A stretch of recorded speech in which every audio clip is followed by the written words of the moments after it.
C'est un soir très particulier. Autour de l'Esprit Saint, nous avons demandé à Père Richard s'il acceptait de nous faire un témoignage d'un moment de sa vie où l'Esprit Saint l'a rejoint et comment il l'a rejoint et les fruits que ça a porté.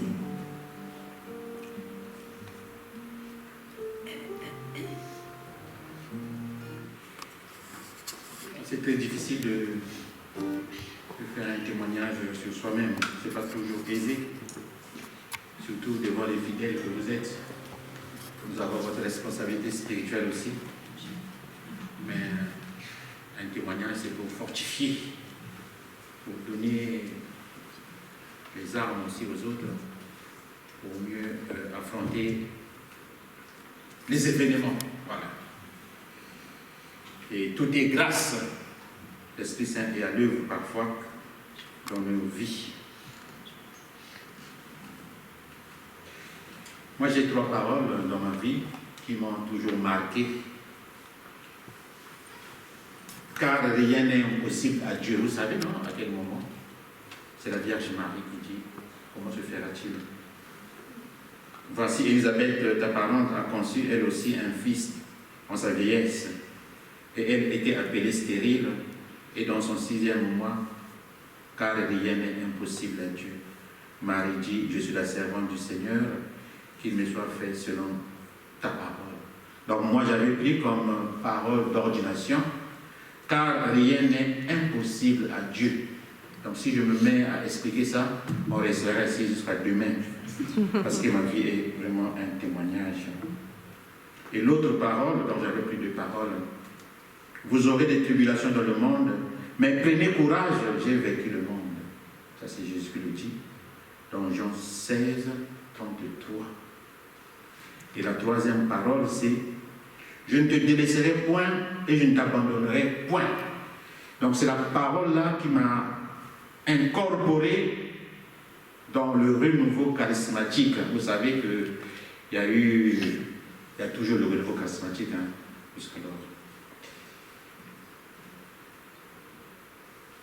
Bon, je ne peux pas tout vous raconter ce soir. Bon, voilà. J'ai un manuscrit qui s'appelle « Du vendeur en Milan que j'étais au sacerdoce ». Ça, c'est mon livre, normalement, qui sortira avant de mourir, peut-être, ou bien, je ne sais pas. Mais il y a des gens qui ont déjà écouté certains témoignages en Italie, à Fontaine où j'étais. Ici, les personnes ont essayé d'écouter. Donc, du vendeur en Milan que j'étais, le Seigneur m'a choisi parmi ces gens-là et m'a appelé à son service. Normalement, j'ai pour mission d'aller fonder une aumônerie des païens. On appelle païens de Jésus dans mon pays. Le payer de Jésus. Parce que dans la rue, je disais payer, donc de porte en porte. Et c'est là où le Seigneur m'a pris pour que je sois son serviteur. Donc pourquoi j'ai parlé des trois paroles, mais la première parole de Dieu, c'est « Je ne te délaisserai point, je ne t'abandonnerai point ». Bon, soyez courageux, hein? Moi je n'ai pas peur, je n'ai pas honte de raconter ce que j'ai vécu. Normalement, à 16 ans, moi j'ai perdu mon père, nous étions 7. La paix du Christ, il faut dire Amen. Voilà. Amen. Voilà. Quand je dis la paix du Christ, il faut dire Amen. Voilà. Donc à 16 ans, je perds mon père, j'avais 16 ans, et le Benjamin avait 2 ans accomplis. Donc quand mon père meurt, on chasse ma mère du toit paternel. Ça existe encore. Et moi, je suis toujours... je vais lutter peut-être un jour pour le sort de la veuve et de l'orphelin au Congo-Brazzaville, mais il y a d'autres cieux aussi. Ça continue toujours comme ça. Bon, bref. Et ma mère est allée chercher ailleurs la vie des 5. Moi, j'étais resté avec Christian, qui m'a quitté en 2020. Heureux, enfin, d'heureuse mémoire. Donc, nous sommes restés comme des oiseaux du ciel qui ne sèment ni ne moissonnent. Ce sont des gens des quartiers avec la solidarité qui nous ont élevés, voilà, parce que maman était loin, elle n'avait plus de possibilités pour nous faire grandir encore. Bon, voilà, bref. Mais malgré ça, moi j'étais déjà en 3e, je préparais mon brevet, donc pour aller au lycée. Et mon petit frère était encore en 5e. Bref, je ne vais pas trop raconter la chose. Et j'ai pu quand même arriver jusqu'en terminale. Donc terminale, ça fait la première, la seconde, première et puis terminale. Donc j'étais en série C, j'ai eu le bac D normalement. Je voulais faire la médecine, mais nous avons vécu 2 guerres pendant que j'étais au lycée.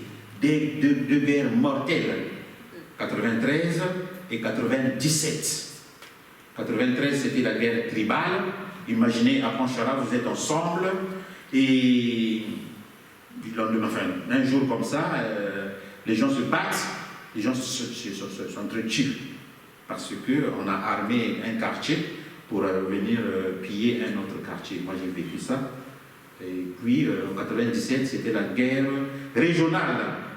Hein, tout ça, c'est à cause du pétrole parce que mon pays est pétrolier. Bon, bref, vous savez que le pétrole, c'est une malédiction. Ça, vous avez le pétrole, c'est une malédiction. Voilà. Donc, quand vous allez à la pompe pour mettre le carburant, sachez qu'il y a des gens qui meurent à cause du pétrole, à cause du gasoil. Donc, il faut prier pour ça. Donc, nous, on a vécu cette guerre parce que les multinationales ont armé un quartier et le quartier a attaqué les autres. Bon, bref, le Seigneur nous a épargnés quand même. Donc, en 93, quand j'étais en terminale, je tombe malade, très grave, avec le palud. Pour ceux qui savent, le paludisme, ce n'est pas toujours évident. Les gens meurent. J'ai fait 3 jours sans aller à l'école. Mes collègues de classe se sont inquiétés parce que moi, j'étais avec mon petit frère. Le petit frère, parfois, partait au village et puis revenait parfois à Brazzaville. Pendant que j'avais la fièvre, il y avait un de mes amis qui était dans le renouveau charismatique qui est venu me voir et me dit, mais mon frère, tu as le palud, il faut qu'on aille à l'hôpital. Ce n'est pas les mêmes soins ici. Hein.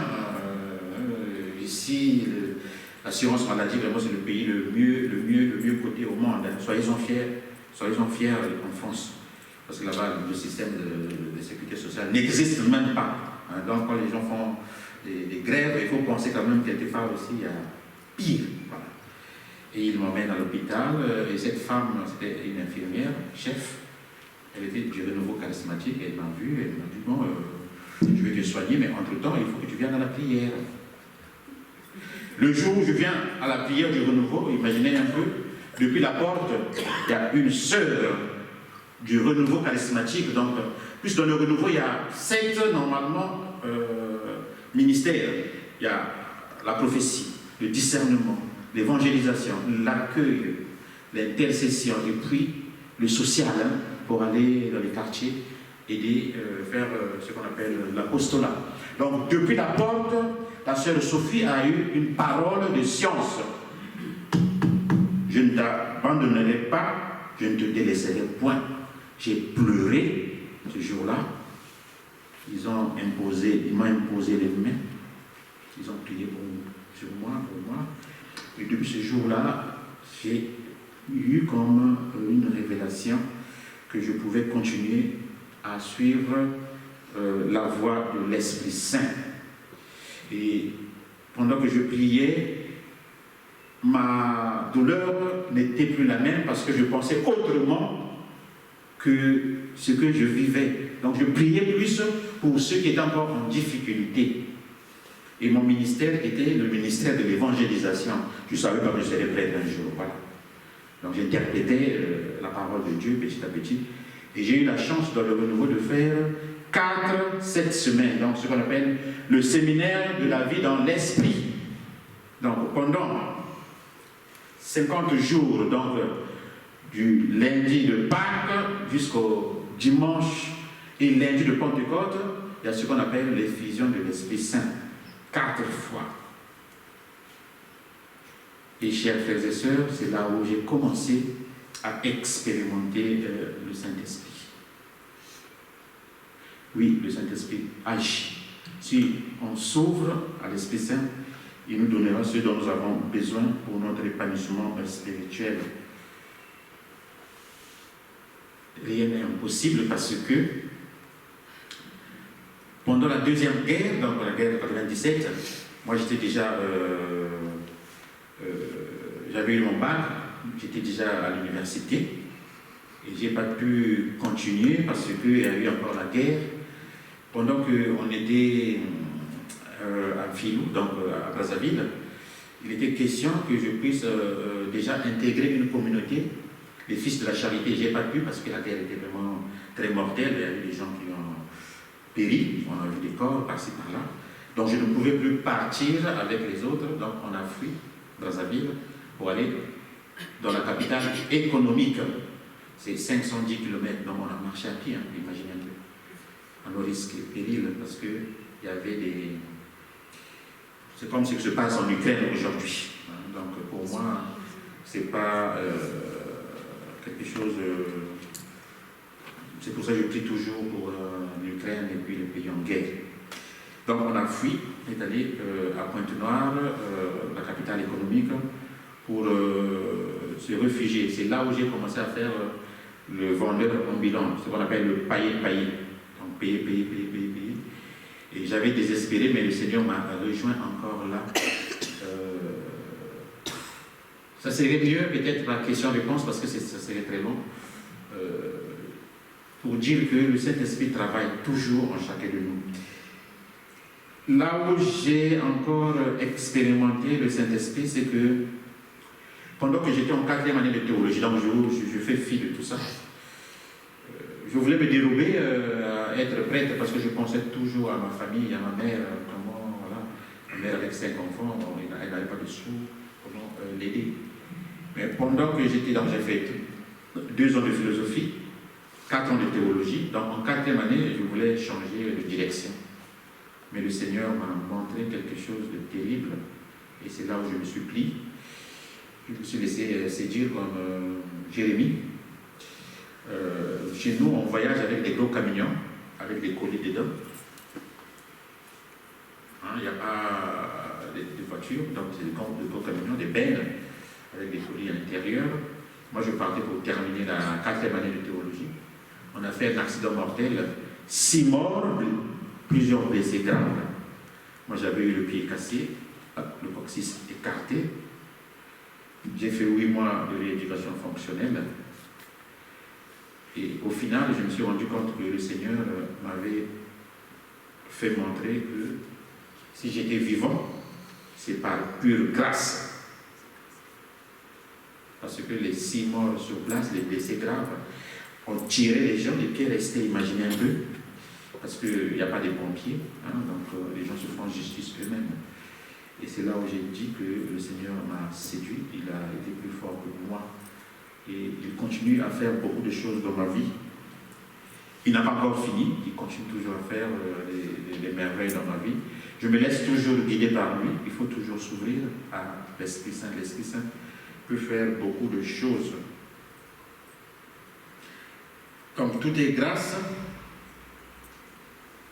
peut-être qu'un jour, si je suis encore vivant, je donnerai une conférence pour mon livre avec questions-réponses.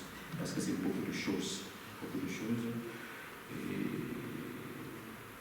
c'est comme tu as dit, hein, les mots sont insuffisants pour exprimer ce qu'on peut ressentir comme l'Esprit Saint. Donc l'Esprit Saint nous booste toujours. Aujourd'hui, si je suis en France, en Italie, par-ci par-là, c'est parce que c'est l'Esprit Saint qui a voulu cela. Sans l'Esprit Saint, on est zéro. Peut-être qu'il y a des questions, non? Parce que le témoignage, c'est pas toujours évident. Si quelqu'un a une question, ça peut m'aider. Par rapport à ce que j'ai dit. J'ai une question. Oui, merci.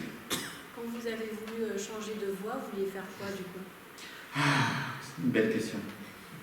J'allais partir en Océanie pour aller bosser, pour aider ma mère. Je voyais pas d'issue. Mais je confie à cette soirée l'abbé qui m'a envoyé au séminaire, l'abbé Mokoko Antoine, qui va être enterré dans mon diocèse le 7. C'est lui qui a tenu Mordicus pour que je dise non, il faut que tu ailles parce qu'on t'a vu à l'œuvre dans la jeunesse, sur ma paroisse, j'étais actif. Et quand les démons sont venus pour aller à la propédeutique, j'étais le candidat potentiel. Mais malgré là, il y avait un concours pour aller enseigner dans les écoles catholiques. Et comme moi j'étais mathématicien, j'ai fait ce concours, j'ai été admis. Donc j'étais entre le marteau et l'enclume, ou bien aller en enseignement pour aider mes petits, ou bien comment, au séminaire. Bon, je me disais que comment, c'est une voie où on fait la pauvreté, hein, on veut de pauvreté, et puis voilà. Lui, il m'a dit, le Labé Mokoko, tu seras prête pour l'éternité. Mais professeur, tu peux, voilà. Donc j'étais entre un dilemme. C'était un dilemme. Et là aussi, j'ai renoncé. J'ai renoncé à beaucoup de choses. J'allais intégrer même les forces armées congolaises. Être gendarme après. Parce qu'on enrôlait les gens, on te prenait en force, de force, pour te mettre dans l'armée pour aller combattre. J'ai résisté quand même. Il y a plusieurs choses qui se sont succédées. Mais vraiment, c'est vraiment l'Esprit Saint qui m'a canalisé. Hein, qui m'a canalisé. Merci pour cette belle question. Oui. Je voudrais savoir comment tu te laisses... pour moi, c'est une question, comment tu te laisses fondre dans l'Esprit Saint, comment tu te laisses guider entre... Alléluia. Voilà, ça commence à venir. Bon, voyez ce qui est difficile, hein, qui est bien, c'est que quand je voulais partir en Océanie, donc j'avais tous les papiers. D'ailleurs, quand je fais le commerce ambulant à Pointe-Noire, j'ai prospéré. Hein. Je frisais des millions déjà. Hein, mais quand je pars pour aller acheter les marchandises, le dernier voyage, j'ai fait fausse route. On m'a tout volé et je voulais me suicider. Ah, c'est pas bien à dire, hein, mais j'avais l'acide chlorhydrique sous mon lit. Je voulais avaler ça pour partir. Je pensais à ma mère, je pensais à mon petit frère. Et un esprit me disait non, ne fais pas ça, c'est bête, c'est idiot.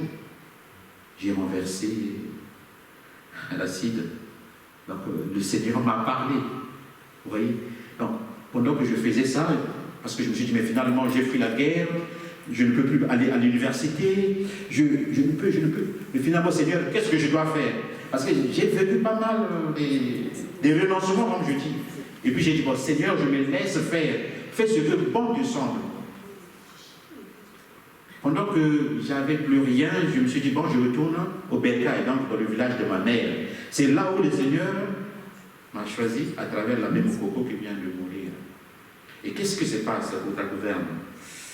J'avais tous les papiers. À la propédétique, on me demandait, il fallait avoir un certificat médical. Suivez bien. Là, l'Esprit a parlé. Bon, je dis, bon, moi j'ai tout perdu.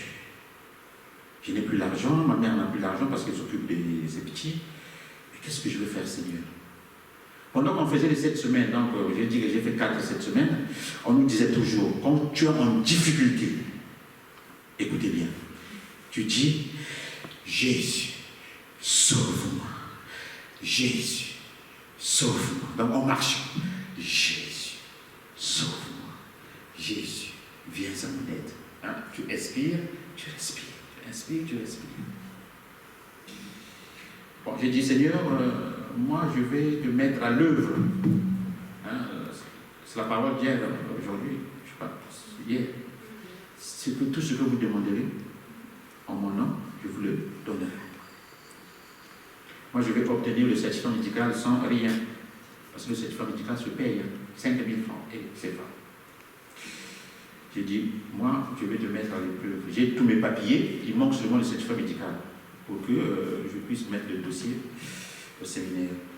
Je monte à l'hôpital, je vais voir le docteur, donc le généraliste, pour établir un certificat médical d'aptitude physique pour intégrer le séminaire. Parce que pour aller au séminaire, il faut un dossier. Hein. On ne va pas. Nous sommes des candidats, mais il faut avoir les 3 S. Hein? 3 S. Donc, science, il faut avoir le pétrole de la tête. La santé, il faut jouer au football, il faut faire le travail manuel. Et la science, il faut aimer la prière. Vous voyez, donc tout ça, c'est ce qu'on faisait. J'arrive, j'ouvre la lampe, je frappe. Oui, docteur, il me dit, bon, jeune homme, qu'est-ce que tu veux? Asseyez-vous. En échange, non, j'aimerais bien obtenir un certificat médical. Tu sais que c'est payant? Oui, je le sais, mais je ne peux pas. il me dit, excusez-moi, tu es fou, sors. Moi, il dit, mais je ne savais pas, mais ça ne fait rien. Jésus, sauve-moi, Jésus, sauve-moi, Jésus, sauve-moi, Jésus, sauve-moi. Je pars, au moment de me tenir le poignet, il me dit, au fait, jeune homme, qu'est-ce que tu aimerais faire avec ce certificat médical? Non, j'ai un cas social, donc je n'ai plus d'argent pour vous donner, mais j'aimerais bien partir au séminaire. Hein? Tu veux te faire prêtre? Allez, viens, assois-toi. Quel est ton nom? Il a mis le cachet. Il m'a dit, non, voilà ton certificat médical. De là jusqu'à la maison, jusqu'à la paroisse, je ne faisais que louer le Seigneur. Donc la main de Dieu était là. Donc rien n'est impossible à Dieu. Voilà. Voilà ce qui m'avait séduit. Ça, c'est pour entrer. Et malgré ça, j'avais toujours des doutes dans mon cheminement, ainsi de suite. Jusqu'à le Seigneur me montre même un accident très mortel. Même après l'accident, il y a toujours eu des choses. Hein. Je continue à les affronter parce que je me dis, rien ne peut me branler, enfin, me renverser encore. Mais quand ça arrivera, voilà. Donc je me laisse maintenant bercer par le Saint-Esprit. Amen. Donc sinon on sera même jusqu'à demain. Donc c'est une histoire comme ça. C'est pour ça que j'ai voulu que vous puissiez poser des questions. C'est toute une histoire, tout un livre.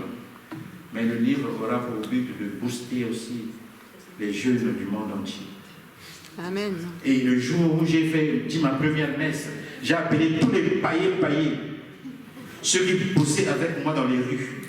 La messe était pleine. Si vous avez la chance un jour, je crois que j'ai la vidéo, vous allez voir comment ils ont organisé la fête. Moi j'ai dit, vous ne serez pas prêtres comme moi. Moi avant j'étais dans les rues.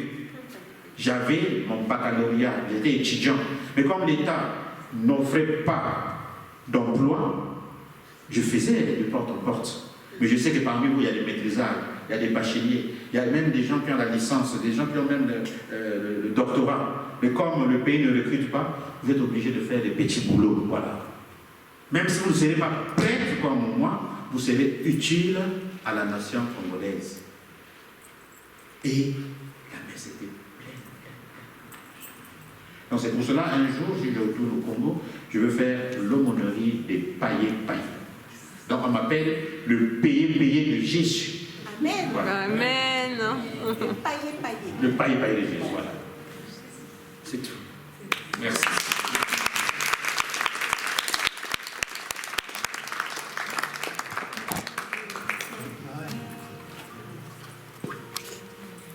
Je pense qu'un chant joyeux s'impose.